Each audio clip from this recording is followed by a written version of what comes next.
बात एक ऐसी शख्सियत की करना चाहते हैं जिसके बारे में बिना किसी हिचक के ये कहा जा सकता है कि यदि वे नहीं हुए होते तो आज हिंदुस्तान जैसा है, जम्मू द्वीप भारत खंडे में रहने वाले हम लोगों की हालत जो थोड़ी बहुत जैसी है वैसी नहीं हुई होती, और इसे जैसी हम बनाना चाहते हैं, ये जिस तरीके की होनी चाहिए उस तरीके की अगर हम बनाना चाहेंगे कभी भी, उस तरीके की बनाने वाली जो कोशिशें होगी उसके लिए इनकी आवश्यकता होगी, एक व्यक्तित्व के रूप में, एक आंदोलनकर्ता और संगठनकर्ता के रूप में, और एक विचार के रूप में। और जब भी ऐसी लड़ाइयां जारी होंगी तो बाबा साहब हमारे झंडे पर होंगे। Doctor B R. अम्बेडकर को बाबा साहब का नाम और संबोधन उनके खास सहयोगी कॉमरेड आर.बी. मोरे ने दिया था। आर.बी. मोरे उनके बहुत नजदीकी साथियों में से एक रहे। मार्क्सवादी कम्युनिस्ट पार्टी में जब वो शामिल हुए तब उन्होंने बाबा साहब के साथ संवाद किया और बाबा साहब से सहमति लेने के बाद ही वो कम्युनिस्ट पार्टी में शामिल हुए, और उसके बाद भी उनके आंदोलन के हिस्से रहे। बाबा साहब इस मामले में अत्यंत लोकतांत्रिक थे और मिशन के प्रति संबद्धता एक अलग थी और राजनीतिक रूप से संबद्धता दूसरी बात माना करते थे। मेरा मानना है कि बाबा साहब के दो बड़े रूप हैं, इन दोनों बड़े रूपों को अलग अलग तरीके से देखना चाहिए। एक रिफॉर्मर और थ्योरेटिशियन अंबेडकर हैं, एक प्रैक्टिसिंग पॉलिटिशियन अंबेडकर हैं। और जो रिफॉर्मर और थ्योरेटिशियन अंबेडकर हैं वो इस हिंदुस्तान में लंबे समय तक प्रासंगिक रहेंगे, क्योंकि इस देश की तमाम सारी पहेलियों का हल उनके पास है। बाबा साहब भारतीय समाज के वो पहले व्यक्ति और विचारक हैं जिन्होंने उस सदियों पुरानी पहेली, जाति की पहेली को सबसे तार्किक और वैज्ञानिक तरीके से समझा, और केवल समझा ही नहीं बल्कि उससे मुक्ति पाने के रास्ते भी ढूंढे। ऐसा नहीं है कि उसके पहले जाति को लेकर कोई चेतना पैदा नहीं हुई हो या जातिवादी शोषण के खिलाफ कोई आंदोलन या संघर्ष नहीं हुए, बहुत सारे हुए। ज्योतिबा फुले उनमें से एक बहुत बड़े नाम है, सावित्री फुले, फातिमा शेख। लेकिन बाबा साहब ने उसका जो वैज्ञानिक विश्लेषण किया, जो तार्किक विश्लेषण किया, वो एक आगे की बात थी, और उस मामले में उनसे ज्यादा बेहतर जाति के स्ट्रक्चर को और जाति के खात्मे को, इन दोनों चीजों को व्याख्यात करने वाला दूसरा व्यक्ति नहीं था।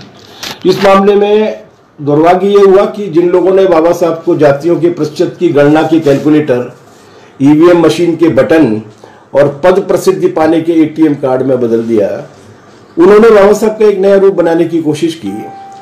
लेकिन इन लोगों का दुर्भाग्य है कि बाबा साहब इतनी विराट शख्सियत है, इतने विशालकाय हैं कि उन्हें किसी साँचे में बांध के नहीं देखा जा सकता। उनका अनोखा योगदान क्या है? मेरे हिसाब से उनके 3 अनोखे योगदान, और इसी वजह से उनका आज रिलेवेंस भी है, और वो जो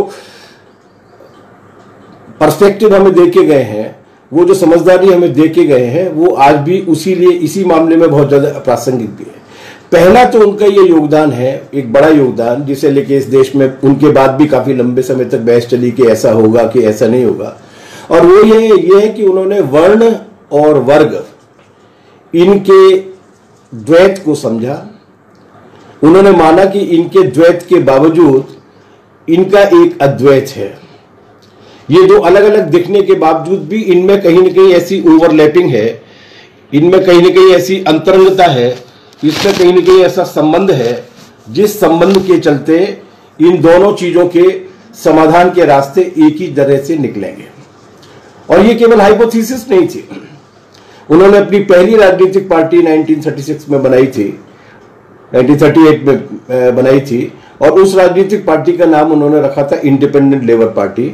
उसका झंडा लाल था, और उसके घोषणा पत्र में उन्होंने बिल्कुल साफ साफ शब्दों में कहा था कि भारतीय जनता की बेड़ियों को तोड़ने का काम तभी संभव होगा जब आर्थिक और सामाजिक दोनों तरह की असमानता और गुलामी के साथ एक साथ लड़ा जाए।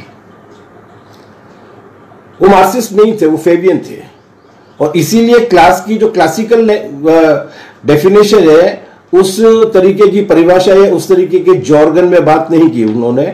लेकिन अंततः उनका जो सार था वो यही था कि वर्ण और वर्ग की एक पारस्परिक पूरकता भी है इस देश में, एक ओवरलैपिंग भी है।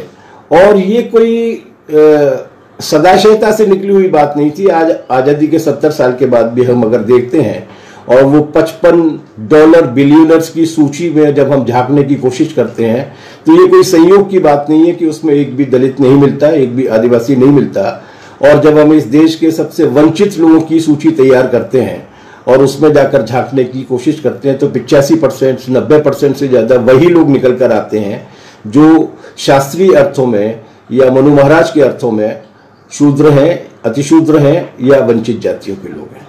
इसलिए उनकी जो इंडिपेंडेंट लेबर पार्टी वाली समझ थी, उस इंडिपेंडेंट लेबर पार्टी वाली समझ में उन्होंने इस बात को सही समझा था और ये कहा था कि हमें दोनों के साथ मिलकर ही एक साथ लड़ना पड़ेगा, तभी हम इस तरीके के सामाजिक शोषण की और आर्थिक शोषण की स्थिति से मुक्ति पा सकते हैं।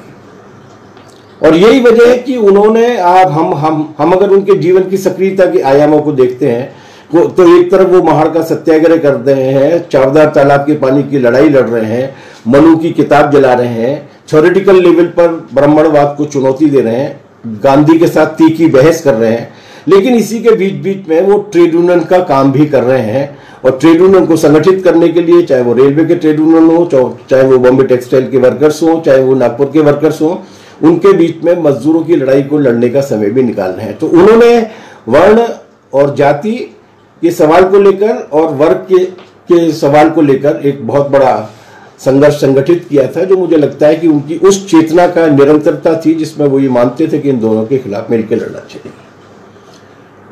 इन दिनों वो बहुत याद आ रहे हैं। अभी 3 दिन पहले तो बहुत ही शिद्दत के साथ याद है। हमने एक अखबार में पढ़ी, दिल्ली के एक अखबार में, कि मोदी जी की सरकार कोरोना की आपदा का, इमरजेंसी का फायदा उठाकर काम के घंटों को 8 से बढ़ाकर 12 करने जा रही है और इसके लिए फैक्ट्रीज एक्ट की धारा 51 में वो संशोधन करने का फैसला उन्होंने ले लिया। ये वही कानून है जो वायसराय की काउंसिल के लेबर मेंबर के रूप में 27 नवंबर 1942 को बाबा साहब ने प्रस्तुत किया था। ये पहला समय था जब इस देश में पहली बार 8 घंटे काम को कानूनी दर्जा मिला था। इसके पहले 12 घंटे, 14 घंटे, 16 घंटे, 18 घंटे काम के घंटे कुछ भी हो सकते थे, उन्हें नियंत्रित करने वाला कोई नहीं था। ये पहली बार ऐसा हुआ था जब उनकी अगुवाई में 8 घंटे के काम के दिन के कानून को पारित किया गया। तो केवल इतना ही नहीं, उन्हें मालूम था कि इसकी आड़ में कुछ और भी किया जा सकता है। तो उस बिल को उन्होंने पेश करते हुए उन्होंने ये कहा था कि इसका मतलब ये नहीं है कि 12 घंटे के 8 घंटे काम हो जाए, कि 12 घंटे के लिए उनको जो वेतन मिला करता था उस वेतन में किसी तरीके की कटौती नहीं होनी चाहिए। आज प्रधानमंत्री जी बोल रहे थे 10 बजे कि मजदूरों को काम से मत निकालिए। मध्य प्रदेश हो, उत्तर प्रदेश हो, बिहार हो, दिल्ली हो, लाखों की संख्या में मजदूर पलायन करके चले गए, आप काम से न निकालने की बात कर रहे हैं। बाबा साहब थे जिन्होंने उस जमाने में उसके अगले दिन 28 नवंबर 1942 को एक और कानून पेश किया था जिसका नाम था न्यूनतम वेतन कानून, जिसमें यह तय किया गया था कि उनको कितना कम से कम कितना वेतन दिया जाएगा और उस वेतन का वैज्ञानिक आधार भी तय किया गया था। ये उसी समझदारी का विस्तार है कि वर्ण और वर्ग, आर्थिक शोषण और सामाजिक शोषण के खिलाफ लड़ाइयां एक साथ लड़ी जा सकती हैं। इसी के साथ मैटरनिटी लीव का कानून, कामगारों के लिए कानून, और तो और ये जो समान काम के लिए समान वेतन का कानून जो अमेरिका में आज 2020 में भी लागू नहीं हो पाया है, वो कानून भी 1942 से लेकर 1946 के बीच में, जब वो वायसराय की लेबर काउंसिल के मेंबर रहे, उस जमाने में उन्होंने इस कानून को बनाया था। अंडरग्राउंड कोयला खदानों में काम करने वाले वर्कर्स के लिए भी कानून बनाए थे। ये डिटेलिंग में इसलिए कर रहा हूं कि आज जब इन सबको छीनने की और पूरी की पूरी बेशर्मी के साथ हिंदुस्तान के वर्किंग क्लास को कॉर्पोरेट की शार्क और वेल मछलियों के सामने टुकड़े टुकड़े करके डालने की कोशिश हो रही है, बाबा साहब प्रासंगिक भी हैं और आंदोलनों के हमसफर भी हैं। बहुत सारे विद्वान पूछते हैं कि बाबा साहब गवर्नर जनरल की काउंसिल में क्यों गए थे, जबकि असल सवाल यह होना चाहिए कि वहां पर जाकर वो कर क्या रहे थे। और उन्होंने जो किया है वो आजाद हिंदुस्तान की सरकार के बहुत सारे श्रम कानूनों का आधार बना। और ये अकेला उदाहरण नहीं है, ये एक विचार की निरंतरता है। एक कंटिन्यूटी है जो बाद में संविधान के डायरेक्टिव प्रिंसिपल्स में भी हमें दिखाई देती है। संविधान में यह प्रस्तावित किया जाता है कि आमदनी के अनुपात में 1 और 10 से ज्यादा का अंतर नहीं होना चाहिए। अगर किसी की 100 रुपए की आमदनी है तो न्यूनतम आमदनी कम से कम 10 रुपए की होनी चाहिए। उसमें यह प्रावधान किया गया है कि नीतियां इस तरीके से बनाई जानी चाहिए जिसकी वजह से दौलत का, संपदा का और संपत्ति का केंद्रीकरण नहीं हो, बल्कि जो अर्जित किया गया है, जो पैदा किया गया है, उसका जनता के बीच में अधिकतम विकेंद्रीकरण होना चाहिए, बंटवारा होना चाहिए। विडंबना यह है कि आज सत्ता में वो लोग हैं जिनके लिए देश के विकास का मतलब है कुछ घरानों की रईसी, और जिनके लिए राष्ट्रवाद का मतलब है कारपोरेटी माता च पिता त्वमेव, जिनके लिए सारे नीतियों का जितना भी सरप्लस है, देश की जनता का जितना भी पैदाइश है, वो सारी की सारी पैदावार का हिस्सा अडानी और अंबानी के खाते में या अमेरिका के कॉरपोरेट्स के खाते में जमा हो जाए। वो ऐसे लोग आज सरकार में आकर बैठ गए। तो ऐसी स्थिति में बाबा साहब के वो काम और बाबा साहब का संविधान में उस तरीके का योगदान एक महत्वपूर्ण लक्ष्य हमारे सामने रखता है कि अभी हमें इसे हासिल करना है, और जब तक इसे हासिल किया जाएगा जाहिर सी बात है कि बाबा साहब हमारे झंडे पर नहीं। लेकिन उन्होंने केवल जाति का क्लास नहीं देखा। मेरे ख्याल से वो इंडियन थ्योरेटिशियंस में पहले व्यक्ति थे जिन्होंने जाति का जेंडर भी तलाश किया। 1928 में जब कोलंबिया की 1938 में जब कोलंबिया की यूनिवर्सिटी में उन्होंने अपनी थीसिस सबमिट की थी, उस थीसिस में उन्होंने इस बात को लिखा था कि जाति की मुख्य विशेषता है जाति के अंदर ही शादी करना, जाति के बाहर शादी करने पर निषेध है। और केवल जाति के अंदर शादी करने पर निषेध नहीं है, अपनी मर्जी से शादी करने पर भी निषेध है, और हिंदुस्तान की महिलाओं के लिए प्रेम करने पर भी निषेध है। हम जितने भी ग्रंथ उठाकर देख लें, हम जितने भी पुराण उठाकर देख लें, हम जितनी भी स्मृति संहिताएं हैं उनको उठाकर देख लें, तो हमको लगता है कि उसमें बाकायदा इसी तरीके की कोशिश की गई है, और जितनी भी परंपराएं बनाई गई बाद में वो भी उसी तरीके के नुस्खे थे ताकि जाति के अंदर ही स्त्री शादी करे। ये बाल विवाह क्या होता था? 6 महीने की उम्र में, 2 साल की उम्र में शादी कर देना, मतलब उसको प्रेम के अधिकार से और अपनी पसंद के जीवन साथी के चयन के अधिकार से हमेशा के लिए वंचित कर देना। विधवा विवाह पर रोक क्यों लगी थी कि उसके बाद भी कहीं अगर संभावना अगर पैदा हुई कि जाति के बाहर अगर शादी कर लेंगे तो क्या होगा? सती प्रथा क्या थी? इस तरीके से ये जाति की पूरी संरचना को बनाए रखने के लिए स्त्री को किस तरह से गुलामी की बेड़ियों में जकड़ा गया है, ये पूरी की पूरी समझदारी वो लेकर आए। और इसीलिए उन्होंने इस बात को बेहतर तरीके से मार्क किया था कि जाति के खिलाफ लड़ाई अगर लड़नी है और जाति शोषण से अगर बाहर निकालना है तो उसकी दीर्घायुता अगर जेंडर है तो उस जेंडर के सवाल को लेके हमें आगे आना होगा। और अपने जमाने के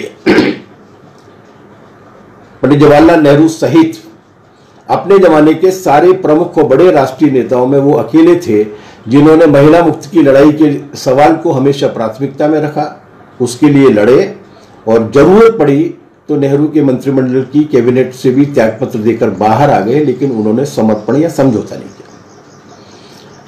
1951 में हिंदू कोड बिल को संसद में रखते वक्त और उसके बाद में जवाब देते वक्त, ये सब हमारे दस्तावेजों में मौजूद है, उस पर उन्होंने, उस बहस में उन्होंने जिस तरीके से अपनी तर्क प्रस्तुत किए हैं और उसकी पूरी की पूरी उसके इस जाति को धार्मिक और आध्यात्मिक और कानूनी इत्यादि इत्यादि का बाना पहना के इनने की सारी धज्जियां उन्होंने जिस तरीके से उड़ाई है, वो उस जमाने में तो प्रासंगिक था ही, आज के जमाने में प्रासंगिक है। बल्कि उस जमाने में बाबा साहब जो बात कह गए थे हिंदुस्तान की लोकसभा में भाषण देते हुए, उस कानून के मसौदे को पेश करते हुए, उस बात को कहना आजकल जोखिम का काम है, लेकिन ये बाबा साहब की हिम्मत थी।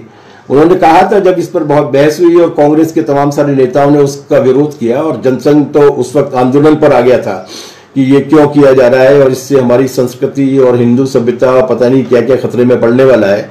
उस वक्त भाषण देते हुए बाबा साहब ने एक बहुत जोरदार बात कही थी। उन्होंने कहा था कि एक वकील के नाते अगर मुझे जज बनने का मौका मिलेगा, लोगों ने उदाहरण दिए थे कि हमारी रामायण में है और हमारी महाभारत में है, बाबा साहब ने बोलते हुए कहा था कि अगर आज की परिस्थितियों में मुझे चर्चा करने का मौका मिलेगा और न्यायाधीश बनने का मौका मिलेगा और राम और सीता का मुकदमा अगर मेरे सामने आएगा तो मैं एक न्यायाधीश के नाते प्रचलित कानूनों के हिसाब से राम को आजीवन कारावास की सजा सुनाऊंगा। वो इस बात की पोल खोलते थे कि किस तरीके से हमारे आख्यानों को भी इस हिसाब से रचा गया है ताकि शोषण के इन पूरे के पूरे बाने को और खासतौर से जातिगत शोषण की जो जटिलता है उसको एक धार्मिक रूप दिया जा सके। इस बात को समझना आज खासतौर से बहुत ही आवश्यक है। इसलिए बहुत जरूरी है आज कि आज जो सत्ता में बैठे हुए लोग हैं या जो तथाकथित नेता हैं समाज के, उन्होंने पूरी तरीके से अपनी शर्म और दिखावटी मर्यादा को ताक पर रख दिया है।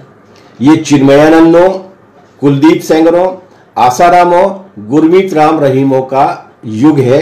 ये नए आराध्य बनाए जा रहे हैं और जैसा कि हमेशा हुआ है इस बार भी वही हो रहा है कि जाति के शोषण का झंडा स्त्री की देह में गाड़ा जा रहा है। जेएनयू की आयशे घोष ही निशाने पर नहीं है, एएमयू की, जामिया की, टिस की लड़कियां भी निशाने पर हैं, जिन्हें आईटी सेल किस रूप में प्रस्तुत करती है इसके बारे में बताने की आवश्यकता नहीं है, क्योंकि पढ़ती लिखती लड़कियां उन्हें खलती हैं, नौकरी करती हुई स्त्रियां उन्हें बहुत खलती हैं। वे उनको दड़बे में बंद कर देना चाहते हैं और ऐसे दड़बे में बंद कर देना चाहते हैं जिस दड़बे में वो उनको इस तरीके से दबा के रखेंगे ताकि एक जो शोषणकारी जो व्यवस्था है, शोषणकारी व्यवस्था में उनका वर्चस्व कायम रखे। और ये केवल पुरुष का वर्चस्व का सवाल नहीं है, पितृसत्तात्मकता का एक जेंडर है, लेकिन पितृसत्तात्मकता का असल में एक क्लास है और वो बड़ा क्लास ये है कि वो अपने वर्चस्व को कायम करने के लिए इन सारे ट्रेडिशंस को और परंपराओं को इस्तेमाल करना चाहता है। और अगर ये बना रहेगा तो जाहिर सी बात है कि नागरिक का निर्माण नहीं हो पाएगा। बाबा साहब ये कहा करते थे कि हर नागरिक एक स्त्री की गोद में पलकर बड़ा होता है और अगर वो स्त्री की गोद ही बेड़ियों में जकड़ी रहेगी तो एक अच्छे नागरिक का, एक लोकतांत्रिक नागरिक का विकास हो पाना संभव नहीं हो पाएगा। ये उनका मामला था। तो इसलिए वो जो मानते थे कि उनका आदर्श समाज एक ऐसा समाज था जो आजादी, बराबरी और भाईचारे पर आधारित हो, उसको अगर कायम करना है तो उस अधूरे एजेंडे को पूरा करना होगा जिस अधूरे एजेंडे के खिलाफ वो लड़े थे, लड़ते लड़ते छोड़ गए थे और जिससे खास तौर से हम लोगों ने उस वक्त महसूस किया जब पिछले कुछ वर्षों के दौरान जब ये जो कंज्यूमरिज्म विकसित हुआ है, जब साम्राज्यवाद की और ज्यादा घुसपैठ हमारे देश में हुई है, उसके बाद स्त्री की देह को जिस तरीके से हमले का निशाना बनाया जा रहा है, स्त्री के लोकतांत्रिक अधिकारों को, उसके जीवन अधिकारों को, उसके कपड़े पहनने के तरीकों को, उसके पढ़ने लिखने के अवसरों को, उसके जीवन के बारे में अपनी पसंद को जिस तरीके से निशाने पर लिया जा रहा है, ऐसे मौके में वो हमारे सामने हैं और वो हमारे साथ में रहेंगे। ये बाबा साहब थे जो इस मामले में पूरी तरीके से कंसिस्टेंट थे कि धर्म के आधार पर किसी भी तरीके का राष्ट्र नहीं हो सकता। इसके बारे में अपन आगे भी थोड़ी सी चर्चा करेंगे, लेकिन एक और पहलू है जिसे खास तौर से समझा जाना चाहिए और पिछले कुछ वर्षों में ये परिदृश्य काफी धुंधला करने की कोशिश की गई है।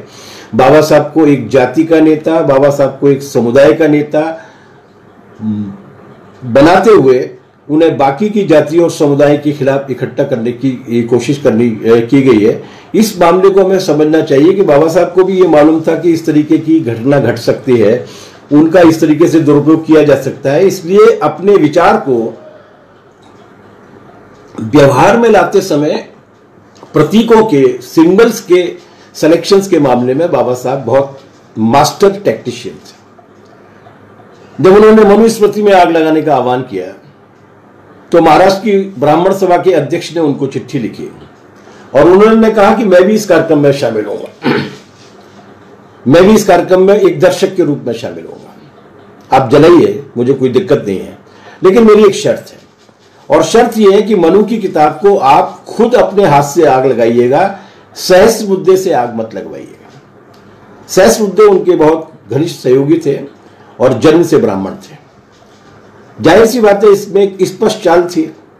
महाराष्ट्र ब्राह्मण सभा के अध्यक्ष महोदय ये चाहते थे कि उनकी मौजूदगी में ये जले, एक महार इसको जलाए और उसके बाद पूरे देश भर में और पूरे महाराष्ट्र भर में ये मामला जो है वो दलित वर्सेस ब्राह्मण के रूप में बदल जाए और उनको अपनी कंस्टिट्यूएंसी को कंसोलिडेट करने का मौका मिल जाए। बाबा साहब ने उनको साफ इनकार करते हुए चिट्ठी लिखी थी और उन्होंने इस बात को स्पष्ट किया था कि मनुस्मृति के साथ लड़ाई केवल दलितों या शूद्रों की नहीं है, जो भी समझदार और तर्कशील इंसान है, जो भी संवेदनशील व्यक्ति है उसकी है, जो भी मनुष्य समाज का विकास चाहता है उसकी लड़ाई है। इसलिए आप तो सहस्त्रबुद्धे ही लगाएंगे, आपको आना है तो आइए, नहीं आना तो मत आइए। यह काम उन्होंने केवल मनुस्मृति को लेकर नहीं किया, यह काम उन्होंने अपने अनेक सत्याग्रहों में भी किया और वो जानते थे इस बात को, जिसे लोगों के बीच में बहुत योजनाबद्ध तरीके से भुलाने की कोशिश की गई है। वो ये जानते थे कि जाति प्रणाली से लड़ाई एक जाति की दूसरी जाति से लड़ाई नहीं है। इस युद्ध को जातियों के खांचे में रखकर नहीं लड़ा जा सकता। हमारी चंबल में कहावत है कि नमक से नमक नहीं खाया जा सकता। तो एक जाति को संगठित करके दूसरी जाति के खिलाफ संघर्ष, दूसरी जाति के विरोध में संघर्ष असल में जातिवाद को और ज्यादा मजबूत करने का ही काम करता है। समूची जाति प्रणाली के खिलाफ संघर्ष ही बाबा साहब का पर्सपेक्टिव था और उस तरीके से वो इस मामले में भी, अपनी टैक्टिक्स को चुनने के मामले में भी, अपने प्रतीकों को चुनने के मामले में भी वो बहुत आगे बढ़े हुए व्यक्ति थे। आज के समय की एक और खास बात है और हमारा समय है पोंगा पंथ की बहाली और अंधविश्वास की ताजपोशी का समय। थाली, लोटा और बाल्टी बजाकर कोरोना को मनाया जा रहा है, दियाबाती करके उनकी आरती उतारी जा रही है।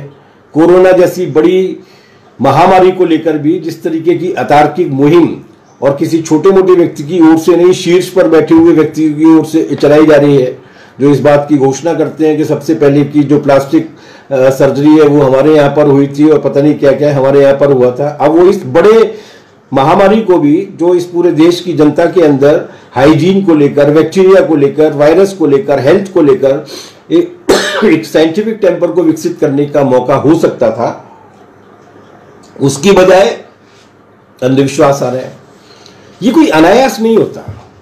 ये जितने भी अंधविश्वास फैलाने वाले लोग हैं कि गौमूत्र से ये होगा और गोबर से ये होगा और किताब पढ़ने से ये होगा और आयतों के इन 3 हिस्सों को पढ़ने से ये होगा, ये सारे लोग जब खुद बीमार पड़ते हैं तो किसी बहुत अच्छे डॉक्टर के पास ही जाते हैं। तो वो खुद उसमें यकीन नहीं करते, लेकिन बाकी लोगों को यकीन करवाने की कोशिश करते हैं।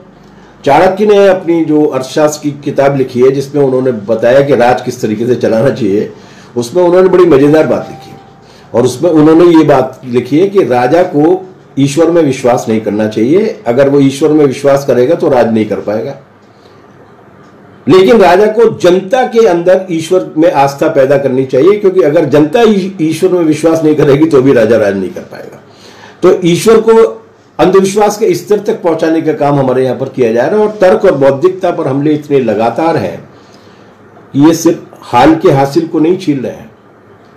पिछली 5000 साल में जितने भी सबक हम लोगों ने सीखे थे, तमीज, सलीके और शऊर को हमने हासिल किया था, उनको भी छीनने की कोशिश की जा रही है, उसको भी पूरी तरीके से नकारा जा रहा है। इंक्वायरी, जांच परख और विश्लेषण को देशद्रोह का याद दिया जा रहा है।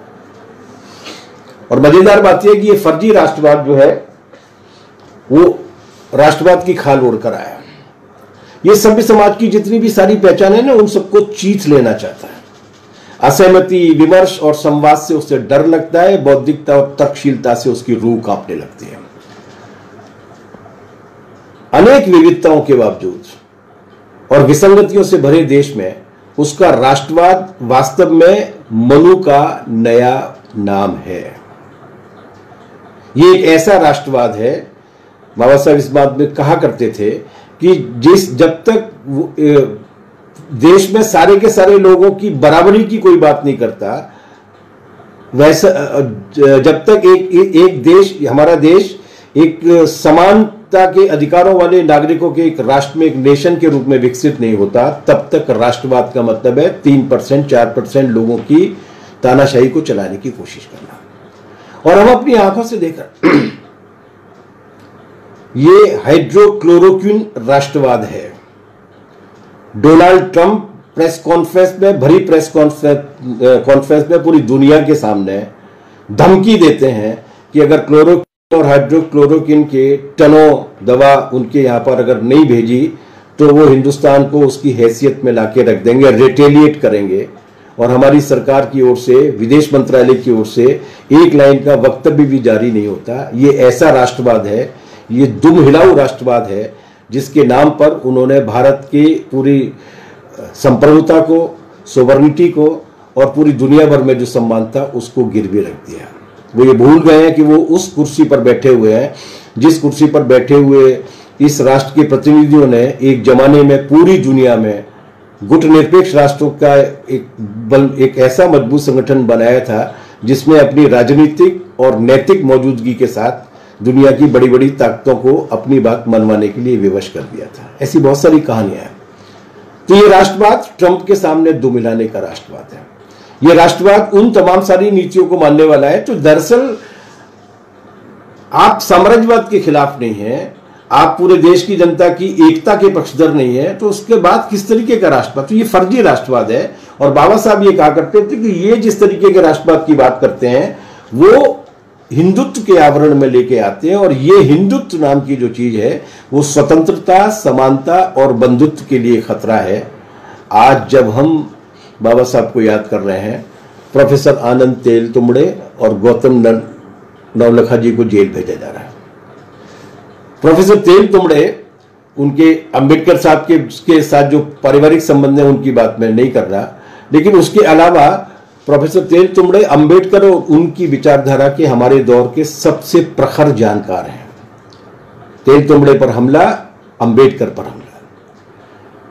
प्रोफेसर तेलतुंबड़े ने आईआईटी के प्रोफेसर के रूप में जो योगदान दिया वो दिया, जो 30 किताबें लिखी, जो सैकड़ों पर्चे लिखे, लेकिन उन्होंने हिंदुस्तान में मार्क्सवाद के विश्लेषणात्मक टूल्स के साथ भारत के बारे में बाबा साहब के सिद्धांतों का विश्लेषण किया और उनकी जितनी भी एकांगी व्याख्याएं की जाती थी उनको उन्होंने सर्वांगी बनाने का काम किया। उनके उस विराट स्वरूप को आगे किया जो एक दलित नेता के रूप में उनको आइडेंटिफाई करने से ज्यादा बड़ा था। और एक समकालीन सवालों के साथ जोड़कर किस तरीके से बाबा साहब पूरे देश के लिए प्रासंगिक हैं उसको उन्होंने लिखने का और विश्लेषण करने का काम किया। आज वो जेल जा रहे हैं बाबा साहब की जयंती के दिन। एक प्रोफेसर को, एक सोशल एक्टिविस्ट को, एक मानवाधिकार कर्मी को, तमाम सारे वकीलों को हिंदुत्व की ताकतें और उनके फासिस्ट बिरादर देशद्रोही करार देकर जेलों में ठूस रहे हैं, इसलिए ताकि असहमति और प्रतिरोध की सारी संभावनाओं को समाप्त किया जा सके। ये गंभीर आयाम है, ये छोटी मोटी बातें हैं। और इसीलिए हमें ये समझना पड़ेगा कि दांव पर क्या लगा है। मुझे लगता है इसे थोड़ा सा रेट्रोस्पेक्टिव में जाकर देखना होगा और हमें यह मानना होगा कि गुलामी 1757 में प्लासी की लड़ाई को हारने के बाद शुरू हुई थी इस देश में, जो 190 साल तक चली। स्वतंत्रता की पहली लड़ाई, असल लड़ाई जो है पूरे देश भर के पैमाने पर, वो 1857 में हुई थी। और 1857 से लेकर 1947 के बीच के 90 साल में, खासकर 1919 के जलियांवाला बाग के नरसंहार के बाद से भारत में जो तेजी के साथ मंथन हुआ, वो मंथन 3 सवालों को लेकर था। ये वो लोग थे जो लड़ भी रहे थे, जुलूस भी निकाल रहे थे, आंदोलन भी कर रहे थे, धमाके भी कर रहे थे, फांसी पे भी जा रहे थे, लाठी भी खा रहे थे, जेलें भी जा रहे थे, लेकिन इसी के साथ साथ विचार विमर्श भी कर रहे थे। और विचार विमर्श करते वक्त वो ये कह रहे थे कि उनके 3 मुद्दे थे, वो चाहे गांधी की धारा हो, चाहे भगत सिंह की धारा हो, चाहे वो लाल झंडे वालों की धारा हो, चाहे वो जातिगत शोषण के खिलाफ संघर्ष करने वाले सोशल रिफॉर्म के मूवमेंट की धारा हो। उनकी चर्चा केवल इसी बात को लेकर केंद्रित थी कि हम गुलाम क्यों हुए, इसका विश्लेषण किया जाए, हम आजाद कैसे होंगे, इसके बारे में जानकारी ली जाए, और आजादी के बाद हम करेंगे क्या, ऐसा क्या करेंगे ताकि दोबारा से गुलाम बनने की नौबत नहीं आए। और इसी का दस्तावेज है भारत का संविधान। इस पूरी सारी बहस का एम्बॉडीमेंट है वो कॉन्स्टिट्यूशन जिसे इस देश ने केवल संविधान सभा की 150-200 बैठकों में बैठकर ही अंतिम रूप नहीं दिया था, बल्कि जिसे इस देश की जनता ने 90 साल की लड़ाई में और खासतौर से 29 साल की जबरदस्त कुर्बानी वाले था। चाहे वो कराची का कांग्रेस हो, चाहे वो 1921 में पेश किया गया कांग्रेस के अधिवेशन में सबसे पहले संपूर्ण स्वाधीनता का प्रस्ताव हो, जिसमें पहली बार इस देश में कागज में लिखकर यह बात आई थी कि हम इस देश को सारे लोगों के सार्वत्रिक बालिग मताधिकार, यूनिवर्सल एडल्ट फ्रेंचाइज के आधार पर एक ऐसा देश बनाना चाहते हैं जिसमें संसदीय लोकतंत्र होगा और संसदीय संस्थाएं सर्वोच्च होंगी, कोई व्यक्ति सर्वोच्च नहीं होगा।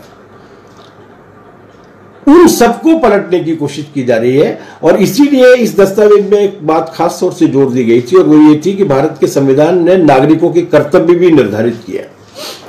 उन कर्तव्यों में से एक कर्तव्य है 51A(H). उसमें कहा जाता है कि हर नागरिक अपने देश के अंदर जांच परख की, इंक्वायरी की क्षमता और वैज्ञानिक रुझान, साइंटिफिक टेम्पर को विकसित करेगा। थाली लोटा बाल्टी नहीं बजाएगा। कोरोना और मोरोना, इन दोनों में से कौन ज्यादा खतरनाक है, इस पर आजकल बहुत बहस चल रही है सोशल मीडिया में खास तौर से, क्योंकि बहस की जगह सोशल मीडिया ही बचा है। लेकिन असल वायरस दूसरा है और असल वायरस का नाम है कॉर्पोरेटिव हिंदुत्व। हिंदुत्व का मतलब वो जिसे सावरकर साहब ने कॉइन किया था और उन्होंने हिंदुत्व को पहली बार इस शब्द का इजाद करते हुए ये कहा था कि इसका हिंदू धर्म की परंपराओं और मान्यताओं के साथ कोई संबंध नहीं है, ये राज करने की एक प्रणाली है। हिंदुत्व का मतलब है मनुस्मृति का म्यूटेट फिजिकल वर्शन वायरस का। ये एक ऐसा वायरस है जो मनुस्मृति के नाम पे बहुत पहले से मौजूद था, लेकिन अब उसने म्यूटेशन करने के बाद एक फिजिकल रूप धारण कर लिया है और ये मानता है कि लोकतंत्र हेड काउंट्स है, मुंडगणना है, नहीं चाहिए। सबकी समानता और बराबरी की धारणा भारतीय अवधारणा नहीं है, नहीं चाहिए। संविधान पश्चिम से आया है, भारतीय परंपराओं में नहीं है, हमारी परंपराओं में स्मृतियां हैं, इसलिए संविधान नहीं चाहिए। चाहिए क्या? एक बंद समाज चाहिए, कुछ मुट्ठीभर लोगों का राज चाहिए, मॉब लिंचिंग करने वाला हिंसक और पाशविक माहौल चाहिए। और जो लोग इस गलतफहमी में हैं कि इनके शूद्र की परिभाषा वही है, तो वो ये याद रखें कि ये म्यूटेट फिजिकल वर्जन है मनुस्मृति का, और भी ज्यादा सांघातिक। उनकी निगाह में शूद्र केवल जन्मना शूद्र नहीं है, शूद्र बाई बर्थ नहीं है, उनके लिए शूद्र कि ये जन्मना शूद्र मानने वाले लोग नहीं हैं। दिल्ली से जब महापलायन होता है और पैदल चलने वाले लाखों लोग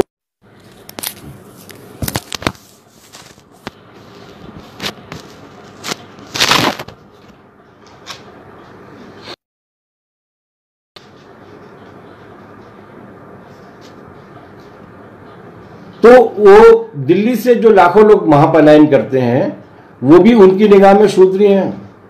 उन्हें भी उसी भाषा में गलियाया जा रहा है, उसी भाषा में अपमानित किया जा रहा है जिन्होंने निर्माण किया है दिल्ली का, बेंगलोर का, चेन्नई का, पूरे उत्तर भारत के जितने भी ये नोएडा से लेकर गाजियाबाद तक के फैले हुए उद्योग हैं, उन सारे लोगों को जिस भाषा में मीडिया में गरियाया गया वो वही एटीट्यूड है जो शूद्रों के प्रति अपनाया जाता है। तो ये केवल जन्मना शूद्रों का मामला नहीं है, ये कर्मणा शूद्रों का मामला है। इसलिए 90% लोग उनकी निगाह में वही हैं जिनके लिए न कोई अधिकार होना चाहिए, न जिनके लिए किसी तरीके की गुंजाइश होनी चाहिए। और इसलिए, और स्त्री तो शूद्राति शूद्र है ही। इसलिए सवाल ये भर नहीं है कि आज अंग्रेजों के भेदिए, मैं अपने आखिरी हिस्से पर आ रहा हूं, सवाल केवल ये नहीं है कि आज अंग्रेजों के भेदियों और बर्बरता के भेड़ियों के हाथ में राज है। सवाल ये है, और जरूरी सवाल ये है, कि उनके हाथ में राज आ कैसे गया। इसका विश्लेषण जब हम करते हैं तो बाबा साहब हमें एक सबसे बड़े टूल के रूप में हमारे साथ आते हैं। महान लोग केवल अपने योगदान की वजह से याद नहीं रखे जाते, वे अपने पूर्वानुमान की वजह से भी याद आते हैं, पूर्वानुमान की वजह से भी महान होते हैं। और उनका पूर्वानुमान, भविष्य के बारे में उनका जो आकलन था, वो आज उसी तरीके से प्रासंगिक है जिस तरीके से उस वक्त जब उन्होंने कहा था तब प्रासंगिक।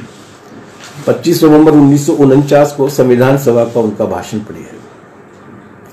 अपने आखिरी भाषण में उन्होंने साफ साफ शब्दों में 3 चेतावनियां दी थी। वो आत्ममुग्ध नहीं थे कि हमने बहुत बड़ा क्रांतिकारी काम कर लिया है और न जाने किस तरीके का देश बनने वाला है।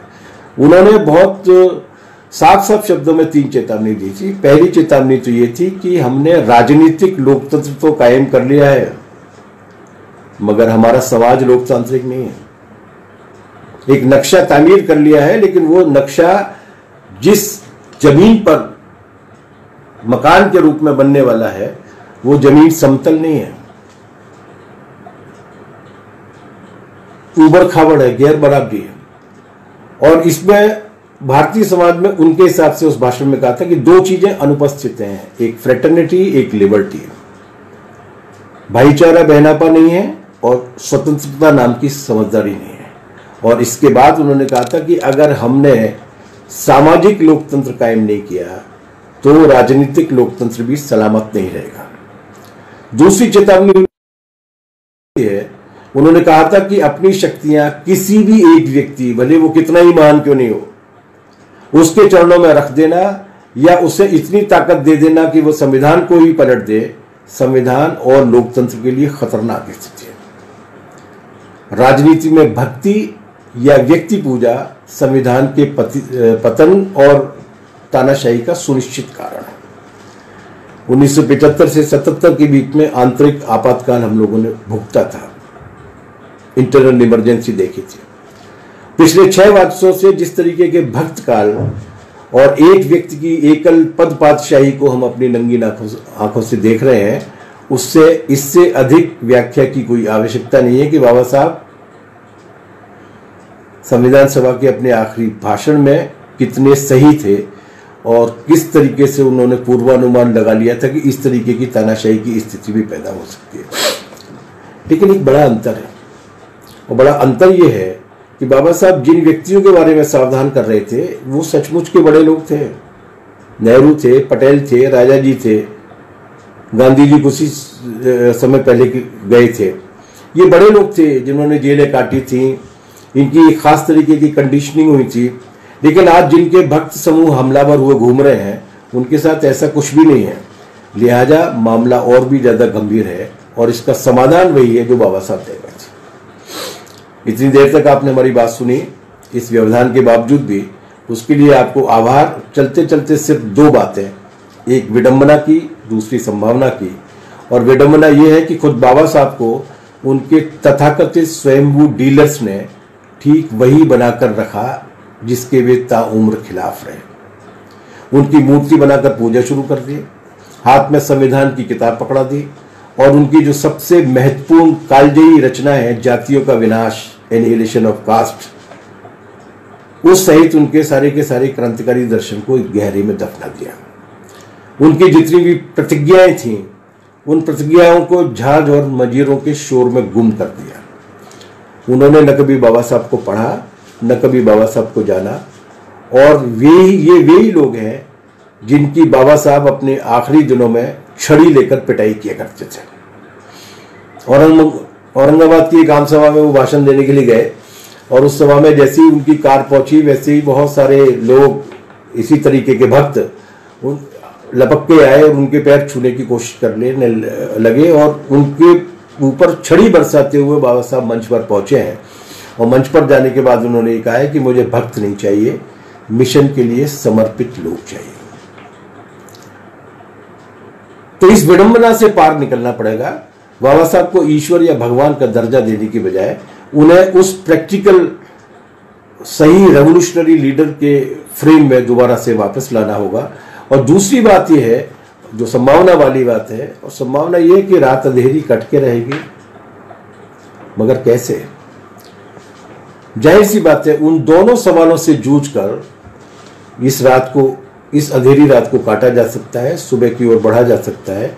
और पहली बात है 1938 के इंडिपेंडेंट लेबर पार्टी के घोषणा पत्र में जो बाबा साहब ने सूत्रबद्ध किया था और जो चेतावनी के रूप में 25 नवंबर 1949 को कहा था, इन दोनों को आपस में मिलाते हुए जो राजनीतिक लोकतंत्र हम लोगों ने हासिल किया है 1947 में और 1950 में, उस राजनीतिक लोकतंत्र को बचाते हुए सामाजिक और आर्थिक लोकतंत्र को हासिल करते हुए इसी दिशा में लड़ाई को जारी रखते हुए हम जाएंगे, तो वो उस अंधेरी रात को काटने में बाबा साहब एक मशाल के रूप में हमारे सामने काम आएंगे। भारतीय सामाजिक विशेषता में इस लड़ाई को अगर लड़ना है, खासतौर से जब कॉरपोरेट और मनु के फिजिकल एडिशन हिंदुत्व, इन दोनों के साथ एक तरीके से लड़ना है, तो उसके लिए ये बात हमेशा ध्यान में रखनी पड़ेगी कि ऐसी लड़ाई सही तरीके से तभी लड़ी जा सकती है जब हमारे एक हाथ में बाबा साहब की 1936 में लिखी एनिहिलेशन ऑफ कास्ट, जातियों का विनाश होगी, और दूसरे हाथ में 1848 में लिखी बाबा मार्क्स और एंगल्स की कम्युनिस्ट मैनिफेस्टो होगी। क्या ऐसा होगा? ऐसा ही हो रहा है। और आज ज्ञान दिवस के दिन इस हिंदुस्तान में ही नहीं, पूरी दुनिया भर में लोग बाग उसी तरीके से सोचने की कोशिश कर रहे हैं, और इस सोचने का ही डर है कि मोदी सरकार, कॉरपोरेट और हिंदुत्व की ये सबसे वहशी सरकार, प्रोफेसर आनंद तेलतुंबड़े जैसे अंबेडकरवादी मार्क्सवादी विचारक को और उनके तमाम सारे साथियों को जेल में बंद करने की कोशिश कर रही है। वो ये भूल जाते हैं कि हिंदुस्तान की जनता ने बड़ी बड़ी तानाशाहियों के साथ संघर्ष किया है और उन्हें निर्णायक रूप से पराजित किया है। इस बार बाबा साहब की इस जयंती के दिन, इस ज्ञान दिवस के दिन, हम भी संकल्प लेते हैं कि ये कॉरपोरेट और हिंदुत्व जो मनु का फिजिकल एडिशन है, इन दोनों के खिलाफ आने वाले दिनों में संघर्ष करेंगे। और मुझे लगता है कि प्रोग्रेसिव एडिशन जो टिस्का है वो इस मामले में एक महत्वपूर्ण भूमिका निभाएगा। बहुत बहुत शुक्रिया, धन्यवाद, थैंक यू।